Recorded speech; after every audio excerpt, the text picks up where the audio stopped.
The room was heavy with silence, but not the kind that brought peace. This silence was sharp, buzzing with greed and anticipation. On one side of the mahogany table sat Garrett and Holden, my half-brothers. Their tailored suits gleamed under the chandelier, their smiles wide as though Christmas had come early. They didn't even try to hide their excitement as the attorney unfolded the final pages of my father's will. When the numbers were read aloud, their grins stretched wider. Private estates, million-dollar trust funds, luxury cars, and controlling stakes in Thorne Industries. Each asset listed felt like a jewel being placed into their crowns. They toasted each other with smirks, whispering about yachts and properties in Monaco, already dividing up their new kingdom before the ink had dried. Then came my turn. The lawyer's tone shifted, the weight of the words heavier, slower. He paused before sliding a small, weathered envelope across the polished wood toward me. Dust clung to its edges as if it had been hidden away for decades, forgotten until this moment. I stared at it confused. No estate, no company shares, no trust fund, just paper. Garrett let out a sharp laugh that bounced across the room. "Congratulations, Preston," he sneered. "Looks like you're the proud owner of a dusty envelope." Holden leaned back in his chair, his voice calm but cruel. "Fitting, don't you think?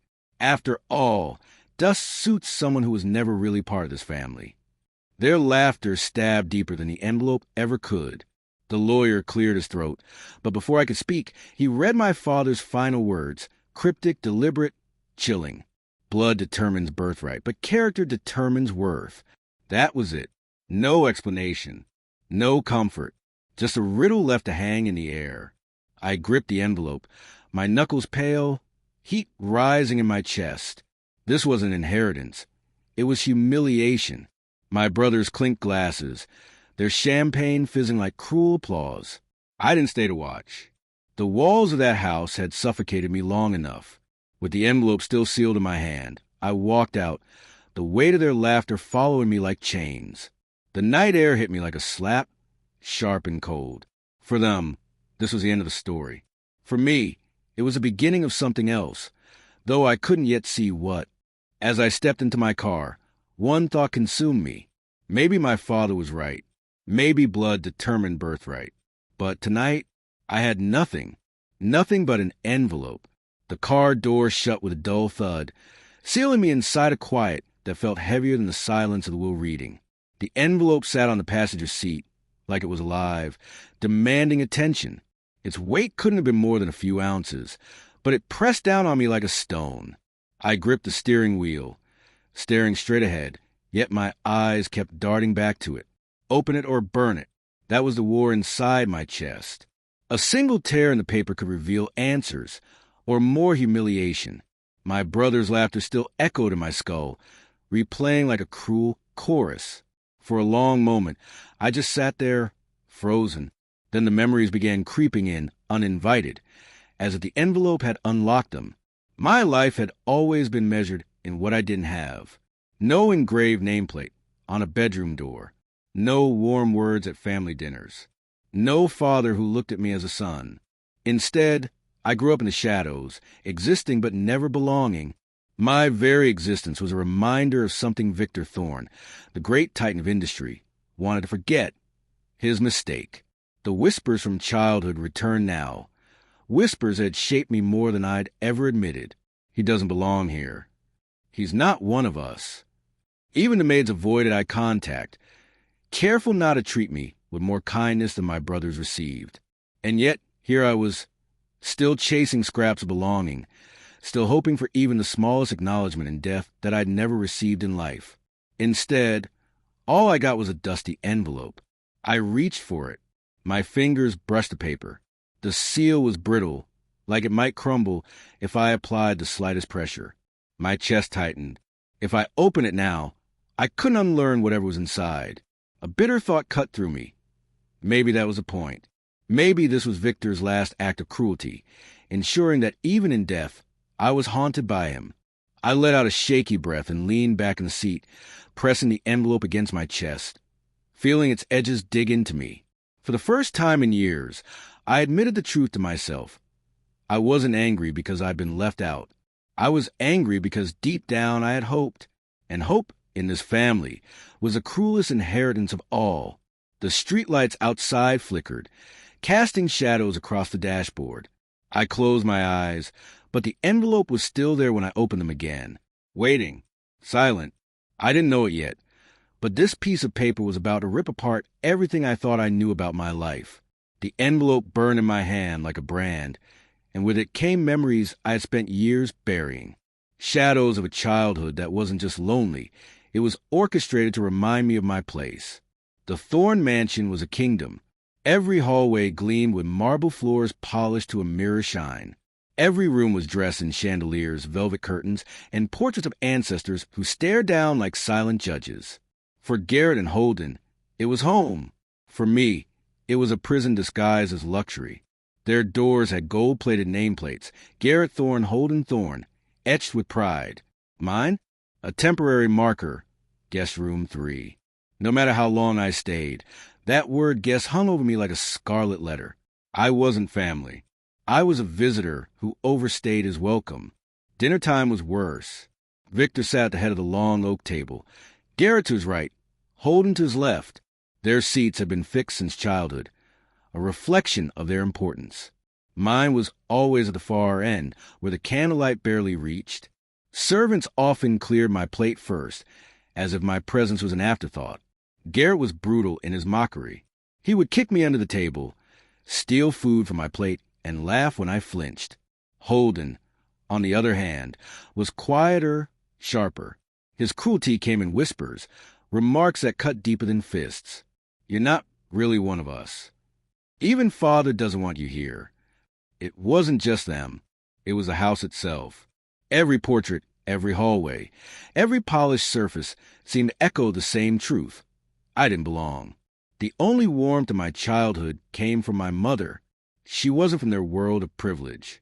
She smelled of lavender and carried an old leather satchel instead of designer handbags.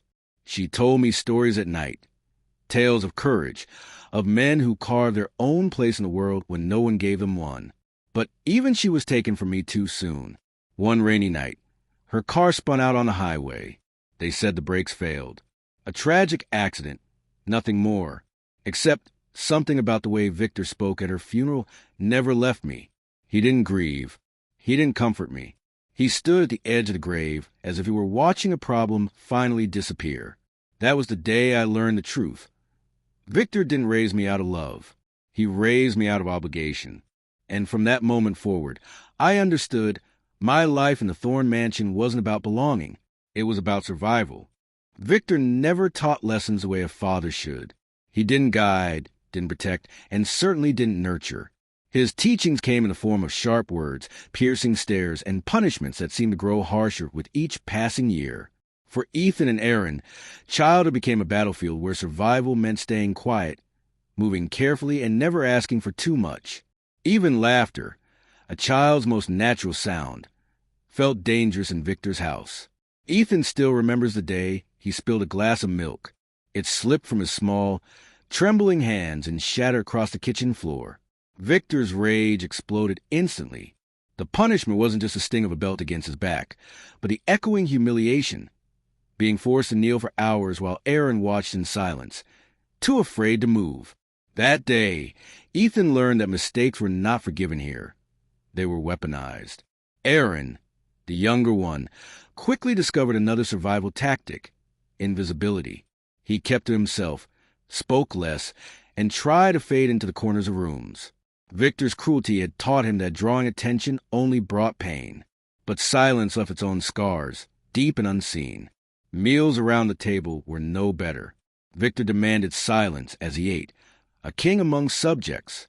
Any question, any sound, could ignite his temper. For Ethan and Aaron, the clinking of cutlery became a soundtrack of fear.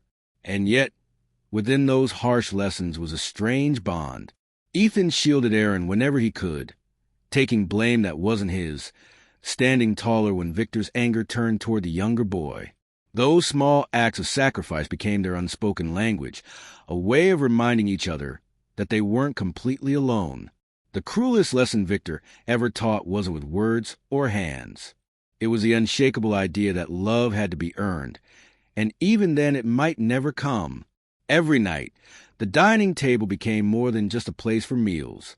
It became a stage where silence was louder than words, and where ghosts sat heavier than the food on their plates. At one end sat Victor, cold, unmoving, a presence that dominated the room. At the other sat Ethan and Aaron, their shoulders tense, their eyes fixed on their plates. And between them all sat someone who wasn't there. Their mother. Her absence was never spoken about. Her name was never uttered. But her shadow stretched across that table like a fourth guest. Ethan often found himself glancing at the empty chair, almost expecting to see her sitting there. Gentle eyes, soft smile, the kind of warmth that could melt through the ice of Victor's cruelty. But she was gone, and all that remained was the ache of her missing presence. Aaron, too young to fully remember her, sometimes whispered questions when Victor wasn't around. Do you think she'd be proud of us? Did she ever laugh? Ethan never knew how to answer. He wanted to tell his brother stories of comfort, of a mother who would have loved them unconditionally. But the truth was, Ethan's own memories were fading, blurred by years of fear and silence. Victor, however, never let the past breathe. Any mention of her brought a sharp glare, sometimes worse. To him, she was erased, as though she had never existed. And yet, despite the silence, her absence shaped him more than her presence ever could. Every empty chair, every unanswered question, every meal eaten in quiet obedience carved her ghost deeper into their lives. For Ethan and Aaron, the ghost at the table was not just a memory. It was a reminder of what they had lost and of the love they would spend their lives searching for. Time has a way of stripping even the strongest men of their armor. For Victor, it was not sudden. It was slow, deliberate, like a great tree rotting from the inside while still standing tall on the outside. The man who once ruled his house with an iron fist began to falter. His voice, once booming with commands, grew weaker. His steps, once sharp and purposeful, became heavy, uncertain. At first, Ethan thought it was temporary, just fatigue, just age catching up. But then came the coughs that lingered, the nights where Victor sat alone staring at nothing, and the silence that replaced his usual scorn. For the first time, Ethan saw fear flicker in his father's eyes. It wasn't the fear of death. It was the fear of losing control.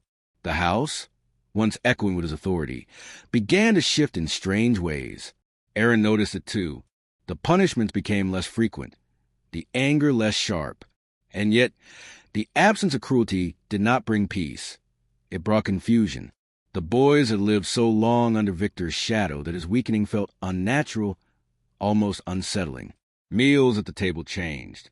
The ghost of their mother still lingered. But now another ghost joined her, the ghost of the man Victor used to be. Ethan often found himself studying his father, searching for answers. Was this decline a punishment? A chance at redemption? Or simply the cruelty of life returning to the cruel? Victor tried to mask it, of course. He would grip the arms of his chair, hold his chin high, force his voice to sound steady. But the cracks showed. His body betrayed him. His control slipped further each day. And Ethan realized something terrifying. The fall of a tyrant does not always bring freedom. Sometimes it leaves behind a vacuum that swallows everyone with it. The house was alive with celebration that night. Garrett and Holden wasted no time flaunting their new fortunes. Champagne corks echoed like gunfire through the hallways. Laughter spilled out onto marble floors, and catalogs for yachts, estates, and private jets littered the dining table. To them, victory was loud, messy, indulgent. Ethan, Preston, sat apart from it all. The envelope still rested in his pocket, its weight heavier than all their millions. While his brothers raised glasses to their good fortune, he excused himself quietly. No one noticed. No one ever did. In the silence of his car, parked at the far end of the driveway, he finally slid a finger under the seal. The flap opened with a soft tear, the sound absurdly small compared to the thunder of champagne bottles exploding inside. Inside the envelope wasn't money or property deeds or even a token gift. It was a single slip of paper. On it, a Swiss bank account number, his mother's name written in Victor's handwriting. And beneath that, 6 words that froze his breath in his chest. Your mother knew why. Preston stared at the page, his pulse hammering. This wasn't an insult. It wasn't a cruel joke meant to remind him of his place. No, this was something else. Something darker. The humiliation he had felt moments earlier began to shift. Confusion, dread, suspicion. They all swirled together, wrapping tighter around his chest with every heartbeat. Why his mother's name? Why a bank account in Switzerland? And why leave it to him, the son who never belonged? As his brothers clinked glasses inside, Preston sat alone in the dark, holding a secret that threatened to upend everything. For the first time, he felt in his bones. His father's final words weren't just cryptic. They were a challenge. And the answer, it seemed, lay buried in his mother's past. The slip of paper trembled in Preston's hands long after he'd left the estate behind. He couldn't shake the words. Your mother knew why. They circled in his mind like vultures. He drove aimlessly for hours, the city lights blurring through his windshield. Finally, in the quiet of his apartment, he opened his laptop and typed the numbers into Zurich Liberty Bank's secure portal. His hands hovered over the keyboard, heart pounding. One more keystroke, and he might uncover whatever this was. But then, her name stopped him cold. His mother's name. The woman whose memory had been reduced to whispers, whose death was sealed off as a tragic accident. Preston leaned back in his chair, staring at the glow of the screen. What if this account wasn't money at all, but a door? A door to questions his family had worked hard to bury. The phrase replayed in his head like a riddle. Your mother knew why. For the first time in years, he let himself remember her gentle voice humming lullabies when the house was quiet. The way she'd smile, even though her eyes often looked far away. The perfume she wore, lavender and rain, that lingered in the air long after she left her room. He realized how little he truly knew about her, and how suddenly it felt like she was closer than ever. The humiliation of the will had faded. In its place, something stronger had taken root.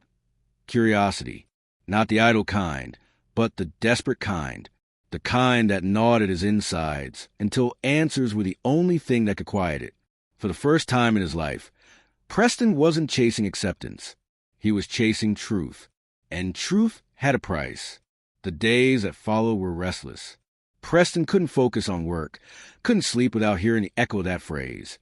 Your mother knew why. The more he tried to ignore it, the louder it became, pulling him back into memories he had spent years trying to bury. One evening, he pulled out a cardboard box he hadn't touched in decades. It was tucked away in the corner of his closet, filled with pieces of a life that once belonged to her. Old photographs, faded letters, newspaper clippings yellowed with time. He sat on the floor, spreading them out around him like puzzle pieces. In one photo, his mother stood in the garden behind the mansion, her hand resting protectively on his small shoulder. But her smile seemed forced, her eyes distant, as though she was already looking over her shoulder, watching for something or someone. Then came the clippings. Headlines about the tragic accident. Brake failure on a rainy night. Prominent philanthropist's wife killed instantly. But the details didn't sit right. The dates didn't line up with what he remembered. The weather that night, the timing of the crash, it all felt off, desperate for clarity. Preston reached out to the only person who might still carry pieces of the truth, his mother's sister, Eleanor. They hadn't spoken in years, but when she answered the phone, her voice cracked with emotion. I always knew this day would come, she whispered. They met at a small cafe outside the city. Eleanor was older now, her hair silver, her hands trembling slightly as she stirred her tea. But when Preston asked about his mother, her eyes sharpened with something between fear and sorrow. She was scared, Preston, Eleanor said, her voice low. The weeks before the accident, she told me she felt like someone was watching her, like she wasn't safe in that house. She didn't trust Victor. The words hit him like a blow to the chest. All his life, he'd seen his father as cold, distant, dismissive. But what if it was more? What if his mother's death wasn't an accident at all? Eleanor leaned closer. She wanted to leave. She was planning something. But before she could, the crash happened. Preston sat in silence, his hands tightening around the edge of the table. Suddenly, the dusty envelope didn't feel like an insult. It felt like a breadcrumb, a trail his father had tried to erase, but one his mother had left for him to follow. For the first time, Preston realized the truth he was chasing wasn't just about inheritance. It was about survival. The conversation with Eleanor haunted Preston long after he left the cafe. For the first time, he wasn't just a forgotten son or the butt of his brother's cruel jokes. He was a man standing at the edge of a secret far bigger than himself, one that stretched across decades, stitched together with silence, fear, and money. Back in his apartment, Preston pulled his laptop closer. His father's company, Thorn Industries, was everywhere, on skyscrapers, in newspapers, and political circles. But what he needed to know wasn't public. It was buried. He began with corporate filings, tracing small shell companies and offshore accounts. At first, the trail seemed ordinary: subsidiaries, tax havens, routine billionaire games. But then one detail froze him. Transactions tied to the very same Swiss bank account number written inside that dusty envelope. It wasn't an insult. It wasn't scraps. It was a key. Night after night, Preston dug deeper. The deeper he went, the uglier the picture became. Payments shuffled between shadow companies, money disappearing, then resurfacing under different names. And then, buried in a financial statement from 15 years ago, he found something that stopped his breath. His mother's name, attached to an account inside Thorn Industries. It didn't make sense. She was never on the board, never publicly tied to business. Why would her name be hidden in financial records, unless she was connected to something Victor wanted erased? Preston leaned back, his chest tight. Every discovery was like a crack spreading through glass. The empire his father built, the one his brothers believed they inherited, wasn't as solid as it looked. It was fragile, ready to shatter, and Preston was holding the hammer. For the first time, humiliation faded into something else: resolve. The dusty envelope wasn't a curse. It was an invitation. His father may have denied him the family name, but in doing so, he had freed him to uncover what Garrett and Holden never would. The Thorn legacy wasn't just about power or money. It was about secrets. And now, those secrets were his to uncover. For days, Preston hovered at the edge of decision. The Swiss account number burned in his mind, a string of digits that carried both promise and dread. He had uncovered enough to know it was tied to something real, something his brothers could never imagine. But he also knew that once he opened it, there would be no going back. Finally, one sleepless night, he sat at his desk and logged into Zurich Liberty Bank. His hands trembled as he entered the account number. For a moment, the screen froze. Then, access granted. His breath caught. The balance wasn't a token. It wasn't scraps. It wasn't even close. It was larger than what Garrett and Holden had received combined. Tens of millions, hidden in plain sight, shielded by layers of secrecy. His brothers had been parading their yachts and champagne, blind to the fact that the true wealth of Thorn Industries had been diverted here to him. But the money wasn't what made his chest tighten. It was what came with it. Dozens of encrypted documents waited in the digital vault. Preston downloaded the first, his pulse hammering in his ears. Lines of code, financial statements, hidden transfers. It took him hours to make sense of it, but piece by piece, the truth emerged. His father's empire wasn't clean. It had been propped up by fraud, siphon funds, and backdoor deals with politicians. And in the middle of it all, his mother's name surfaced again and again. She wasn't a bystander. She had known. Perhaps she had tried to stop it. Perhaps she was silenced because of it. The break failure, the whispers of fear, it all aligned now. Her death wasn't a tragedy of chance. It was connected to the empire, to the secrets Victor Thorn buried beneath glass towers and golden reputations. Preston leaned back, his eyes stinging. The truth was heavier than the fortune itself. His father hadn't left him a consolation prize. He had left him a weapon. The realization cut deep. Garrett and Holden had inherited power. They had inherited poison. While they drowned in shallow wealth, Preston now held the keys to both the money and the truth. For the first time in his life, he wasn't a shadow at the table. He wasn't the mistake shoved into the margins. He was the heir. The sun rose over the city, spilling gold across the skyline that bore his father's name, Thorn Tower, gleaming like a monument to power. Preston stood at his window, the weight of the past 12 chapters of his life pressing down, then lifting, like a tide that had finally turned. He had the fortune. He had the documents. But more than that, he had the truth. For years, he had been treated as a shadow, the mistake tucked away in guest rooms and whispered about at galas. Garrett and Holden had mocked him, flaunted their status, drunk from golden cups while he was handed scraps. Now, the empire they worshipped was crumbling under their very feet, and they didn't even know it. The irony almost made him laugh. His brothers, blinded by greed, had inherited poisoned chalices, assets tangled in fraud and debt. They were too arrogant to notice, too intoxicated by luxury to see the cracks forming. But Preston did, and unlike them, he wasn't bound by ego. He wasn't desperate for Victor Thorne's approval. He opened one of the encrypted files again, a list of shell companies, offshore accounts, political payoffs. It was all here, every rotten piece of the Thorne dynasty, with a single keystroke. He could destroy the reputation his father had built, or he could rebuild it on his own terms. For the first time in his life, the choice was his. He remembered the final words read of the will: blood determines birthright, but character determines worth. At the time, they felt like another cruel riddle. Now, they felt like a hand reaching out a grave, his father's way of giving him what he never gave in life: freedom. Preston closed the file, his reflection staring back at him from the dark screen. No longer invisible, no longer forgotten son. His brothers thought they had taken everything, but what his father had given him was far greater. Not just wealth, not just power, the freedom to decide who he would become. And as he looked out at Thorne Tower, Preston made his choice. He wasn't going to live in the shadow of their name anymore. He was going to become it.